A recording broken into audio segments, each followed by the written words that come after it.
Yeah, that's fine. We'll deal with it.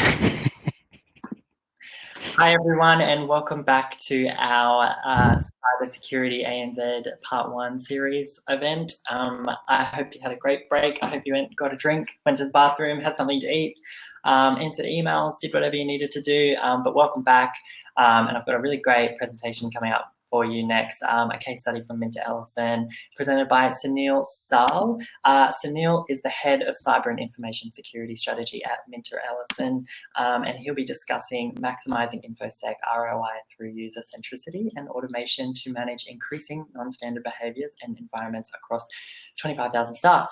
So Sunil is going to be sharing those insights with you now. So Sunil, I will hand over to you to share with everyone your presentation. Just want to check, can you see the full screen now? Yeah. Perfect.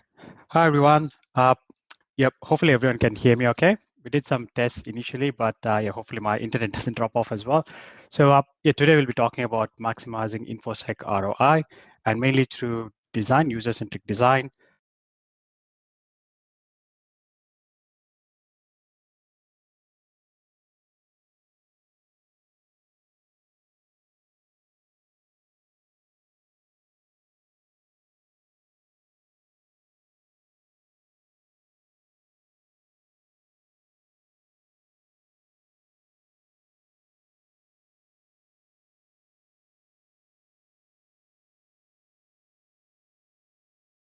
established in 1827, and we are about 650.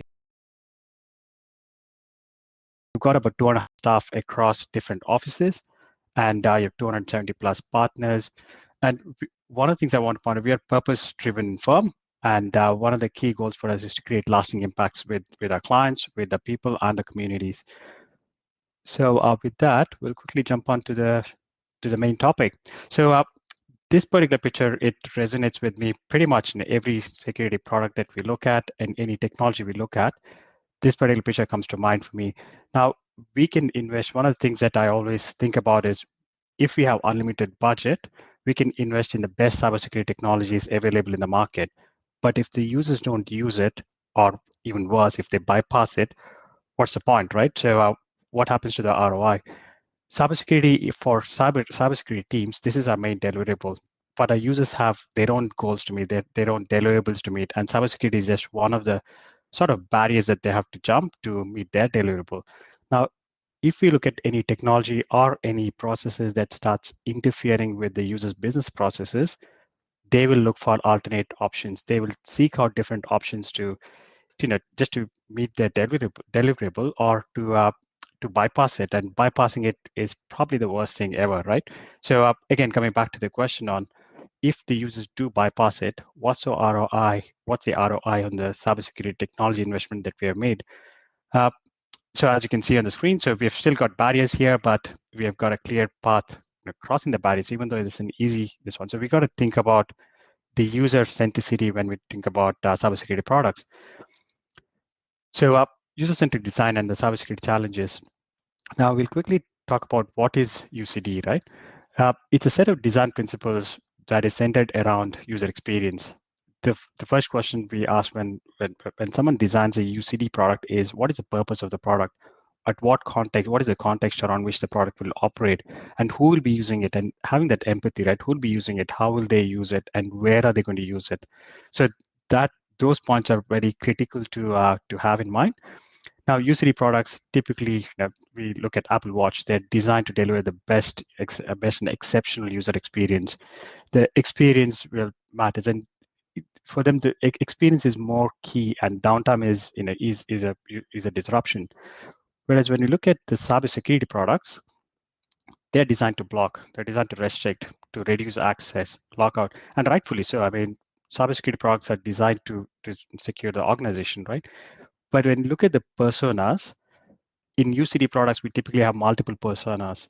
Whereas in cybersecurity products, when we look at some products with they have, oh, okay, this is a good person and this is a bad person. So allow the good person and block the bad person. So we typically have less personas that we see. And blocking is more important, and rightfully so. We got to block the bad guys out. So, but when you look at from a user's perspective, there are two different things where users are, they expect the best experience, and they don't expect any interference when they do their jobs. So in terms of output, when we try to put in the existing cybersecurity product, if it's poorly designed, we put that into our user's workflow, it results in a poor user experience. We are actually putting it's a heightened risk, or if they bypass it again, we're probably at a higher risk than we were without using it, right? And manage those risks rather than not using the product and not even knowing about the risk. For example, if someone forwards an email to their Gmail, we have no idea where it's going to end up. We have no idea how we manage it.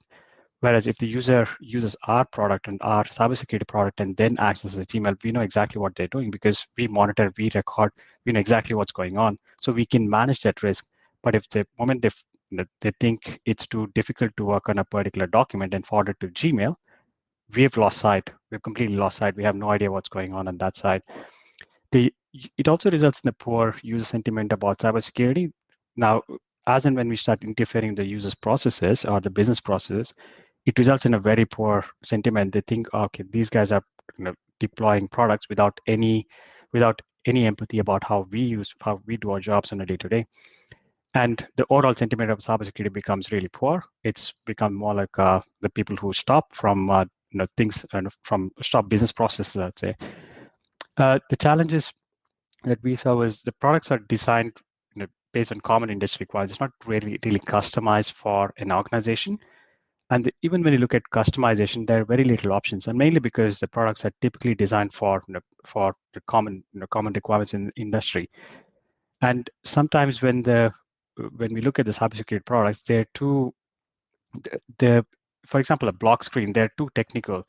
When we look at a antivirus product, for example, it shows a pop-up saying, run DLL32 or a virus alert that shows up in the pop-up. An end user, a normal user who's not in the cybersecurity team, he has no idea what that is. So that person, he or she, they'll just be looking at that pop-up screen and thinking clue about it. So the design needs to change. We need to give more context about it and educate the user on that aspect. When we block a particular page, tell them what it's about. When we interfere in the business process, we tell them why are we interfering and what is the benefit for the overall firm.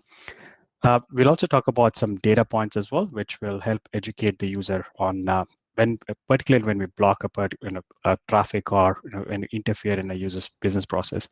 Limited integrations. In some cases, the integrations are a bit limited, so we don't have enough data to look at the overall context, but we just block it based on one signal. So building our own product is naturally, obviously, it's too expensive and it's too little ROI. One of the points I want to highlight here is it's not to be confused with people-centric security. Now, people-centric security is giving more autonomy to the user to make these decisions. Now, the topic that we are talking here is UCD, or it's a product design with the user experience in mind, and not giving the autonomy to the users to say, you go and allow this site, or you decide whether not to allow this site. That's a different concept altogether, and there's a variety of research papers on Gartner as well. It's very interesting topic as well. We'll quickly go through one of the design examples that we looked at Minters. Now, Minters, we have a continuous improvement process. There's a program that looks at the various business process. Now, we have a team as well who looks purely at CI. Now, we ran one of the security products through this process, and these are the steps that we came across, right? So when a particular website is blocked, for example, it could be a legitimate website that is blocked. Now, user goes and they create a ticket in ServiceNow to open up the website. The ServiceNow or the help desk person will contact the user. They'll update the ticket with the details. Asking why do they need access and which users need access, and request for partner approval. Then the user contacts a partner, gets approval, goes on that way, and then finally it ends up in ITSec review or ITSec queue, and we review and approve.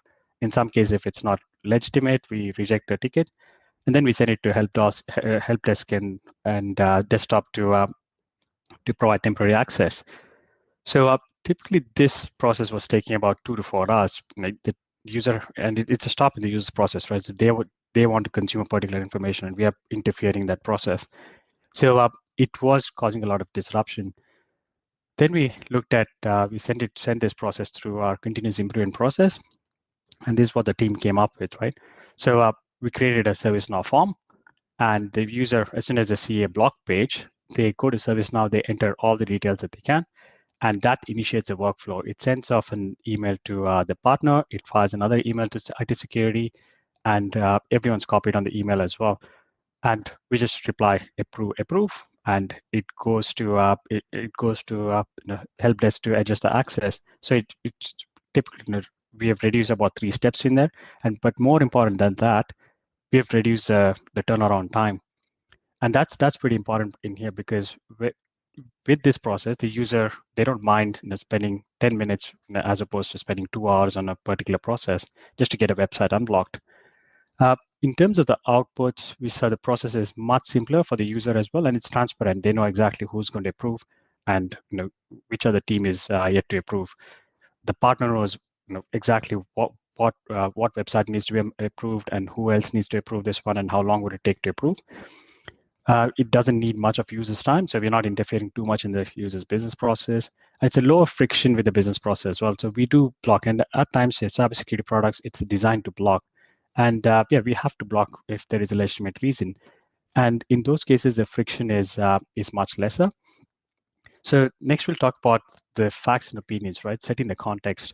Now, as and when we block particular website or hold off an email, we got to get the stats up to educate the user, saying why are we blocking a particular website. For example, some of the stats, such as this one, say total attachments and the number of attachments processed per day. So we process this was, I think, probably about a month or 2 months ago, 102 GB attachments are processed, and say number of safe and unsafe sandbox attachments, right? So when someone thinks about my email is delayed, if this particular stat is surfaced up and published, they'll have a appreciation about the product that we use, right? So our 55,000 attachments are sandboxed, and we check for every attachment that comes in, and we run it through a sandbox. And when we surface up these stats, they'll have an appreciation about why are we interfering in the process and what's the value of interfering in the particular process. And for example, the last graph in here, the URL class is blocked. So this is mainly from our internet filter. So when we block a particular website, this was from the previous use case, a user can always think about why is IT blocking so many websites? But when we look at the stats, it tells you a different story. So of the 280 million websites we scan and allow, we only block about 10 million. So that gives a different context to the user. So it's not we're blocking every website and trying to interfere in every process. It's only when we have strong signals to block, we go and block it. And if there is a false positive, it's an easy way for the user to unblock it as well. So when we think about the path of least resistance, the user will have, or what we have seen is they do want to go through the process because it's easy to, the barrier isn't that high. We'll quickly go to the this one, which is all about, so as when we talk about user awareness, the next topic will touch on the user awareness and the program that we have in Minters. In terms of the UCD learnings, we'll quickly talk about what are the different things that we sort of thought were the important points in here. Cybersecurity, we all agree it's a business risk, but the technologies are not very user-friendly. So technologies are not designed to be friendly to the user. We all agree that it's a business risk, and business owns that particular risk, and we need to manage that. The technology we deploy is typically designed to block and restrict. That design is important. The technology needs to be the user experience is a top priority, right? So if you think about it, our users are the key stakeholders. They are the audience for the products that we deploy. So we got to get them on board. We have to make sure that their experience is really good. And how we build that is we'll touch upon this one on a couple of slides down when we talk about orchestration. So we got to get the data, we got to get the context, we got to use AI and machine learning and all this mainly to set the context and block only when required, when we have strong signals and high fidelity alerts. On this one, I just want to give a quick takeaway one for this particular topic. on self-evaluation checklist, right? So think about what is the process of a pick a product, cybersecurity product, and think about the purpose of the product, right? And avoid using negative terms. For example, website filter, internet filter. Internet filter is, the purpose is to block particular websites. So instead of think about the other way around. The purpose is to provide secure access. So that gets you to think what is the value for the product? What is the reason for it to exist in the environment?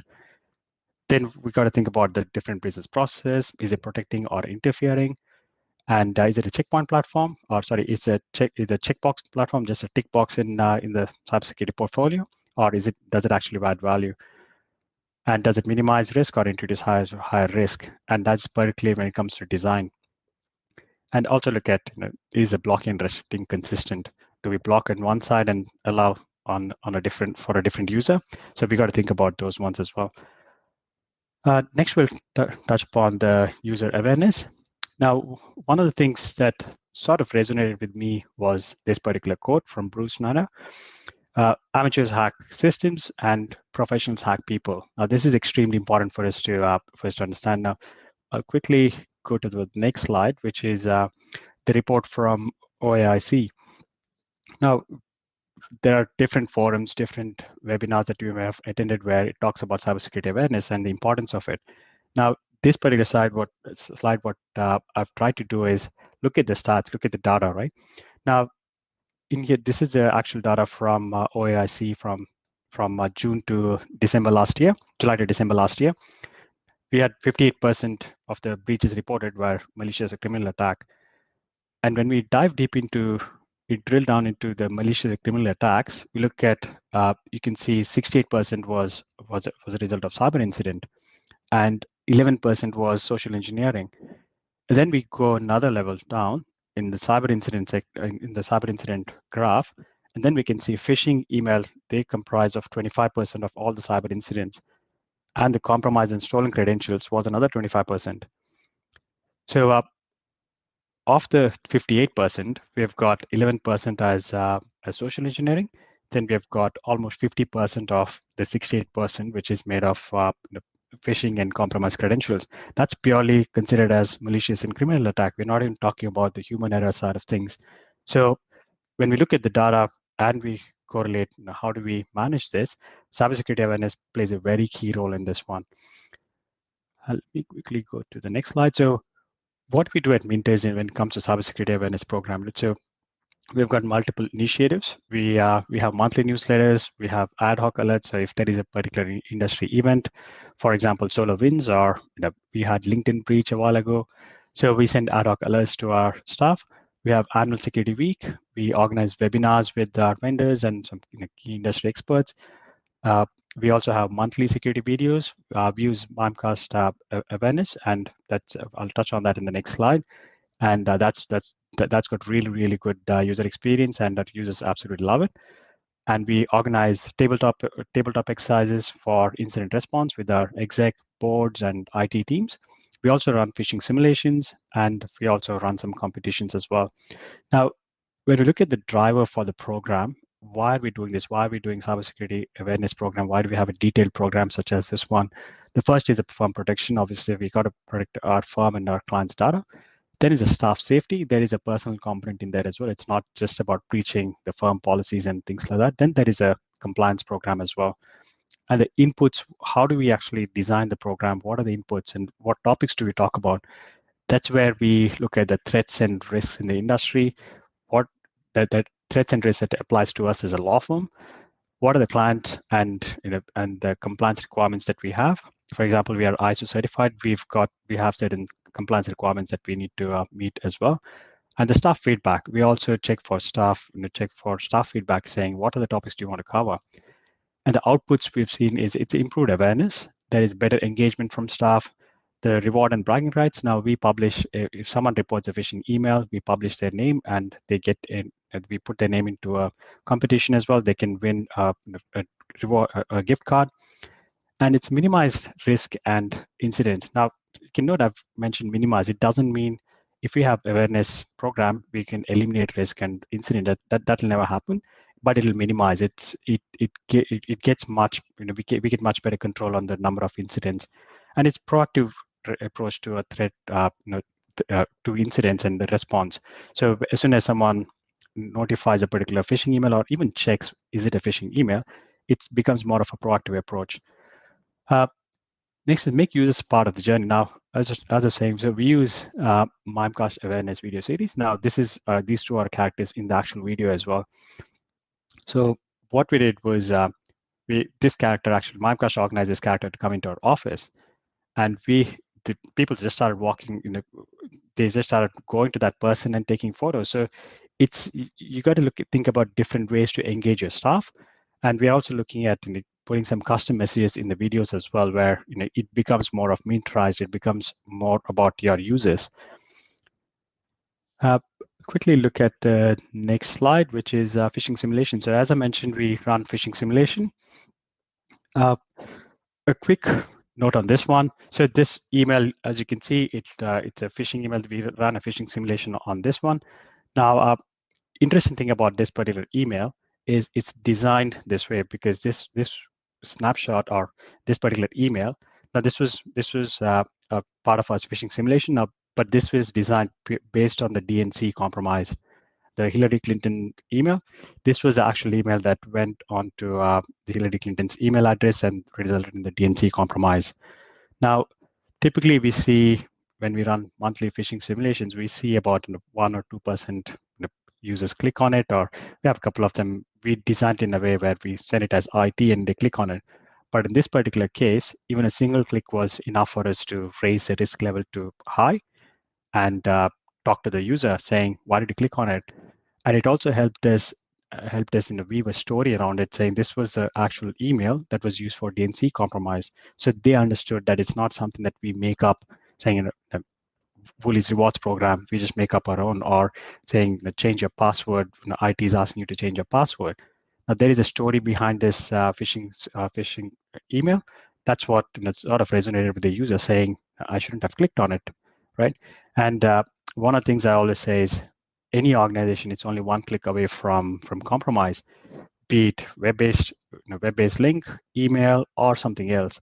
So irrespective of how many technologies we have, we always got to be careful about a user awareness and making sure that users do know what risks are they putting the firm at. So quickly on the ME approach before we go on to the next topic. I think I'm running out of time. Should be all right.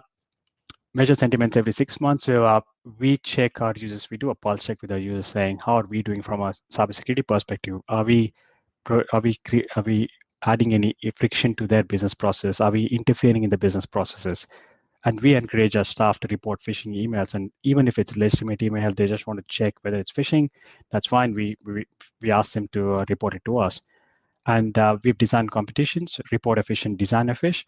Again, as I said, use creative ways to engage your users. Design a phish is another competition that we launched last year, where users can come to us with ideas about phishing emails, saying, why do you want to run this as a phishing simulation? We have run a few, and they've been really, really good success. Acknowledge every email and educate at every opportunity.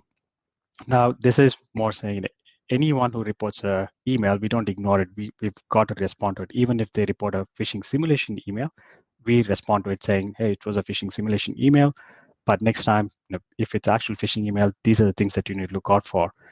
And share the story, right? So when someone reports an email, if it turns out to be a nasty email, share it on your social media and tag the user, because it's a good bragging right for them.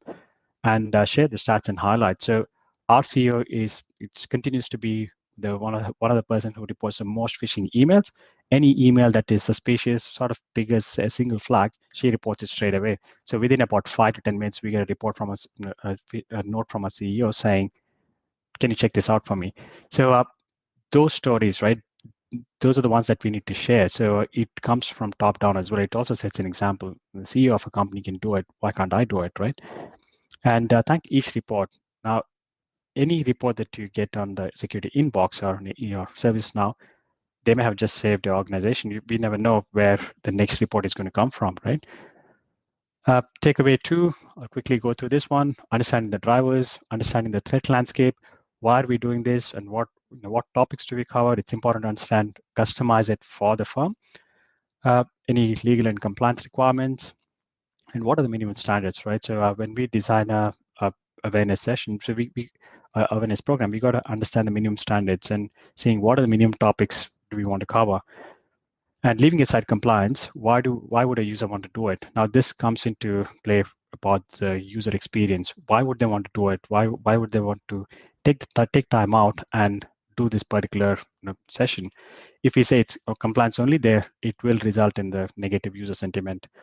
And what are the downsides of not completing it? Could be a compliance requirement or non-compliance, and also what are the success criteria for the program. And the last one is pretty important, saying how do we reward the right behaviors. Next, we'll talk about orchestration automation. Now, one of the things that's pretty everyone knows in the industry is that cybersecurity is not a question about how many technologies we have collected over the years. It's about how we respond and how quickly we respond, because malware always finds a way. Now, even though we have advanced antivirus, and it's 2021 and we've had 40 years. We've been working in the industry for 40 years since the first malware was invented, 40 or more than that, but we still have malware. So it's important for us to understand as we collect these cybersecurity technologies. The reason why I say collect these technologies is, when we look at IT and technology team, we are very fond of technologies. We love our technologies. We start collecting those technologies, right? But it's important for us to understand it's not just collecting it, but working in an orchestrated way where we can look at addressing our threats as quickly as we can. Just got 5 minutes. I'll quickly go through the next ones. So I've got a picture about what is SOAR. So it's orchestration automation. So it's a technology to rapidly respond to threats. Now the threat landscape is rapidly evolving. We've seen multiple variants of ransomware. It's not just one way how hackers will deploy malware, and sometimes the malware is just a script kiddie sending some emails, and sometimes it's an end game, right? So they've been on a network for God knows how long, and they've just revealed themselves by deploying the ransomware. So SOAR platform is typically a destination for TI, threat intelligence feeds, signals, and other alerts. It's a home for our playbooks and the same with the workflow. Now, why do we need a SOAR? It's required to reduce the mean time to respond and contain, and to standardize the response. Let me quickly go to the next one. So what is Minters? Why are we looking for, or why are we designing a SOAR, right? So one is the need for rapid and organized response. So the threats we are seeing, it can come from phishing, it can come from the websites, it can come from a client may have sent us a USB saying, copy these data, and that's how they want to give data to Minters, or they may have their own file sharing. They may have their own file sharing website. So when we download data from the client's website, it could have viruses which we don't know. So there is a massive requirement to respond as quickly as we can. And as I mentioned earlier, we collect technologies, right? Just like every other organization. So we have best of breed technologies. And what happens then is we got to upskill ourselves as well. That 24 hours, 24x7 response, that's absolutely key as well. And standardizing the playbooks. Now, the challenges we have seen is resources are committed to BAU and projects, and we have shared resources from other teams as well. Immediate access to specialized tech skill sets, and priorities during an incident response. So automating and orchestrating these and using a SOAR platform, it's helping us in terms of moving our resources to a higher value task and also rapidly responding. I'll quickly go through these one, probably leave a minute for Q&A. So what are we doing? We're looking at APIs. We're connecting all the different technologies. We're supercharging login correlation. One of the things I want to highlight is it's a journey, and it's constantly evolving, and there's no end state for a SOAR, and that's how I see it. There's no end state. It requires to constantly evolve. I think I'll probably close out there and leave a minute and a half. Isaac? Yeah. For any questions? Sorry. All good. All good. Thank you so much for sharing that presentation and your insights. That was fantastic, and I really appreciate you having involved in the event, Sunil. So thank you so much for that. We do have a question for you. I know the countdown's popping up, but it's fine. Has MinterEllison got a holistic cybersecurity plan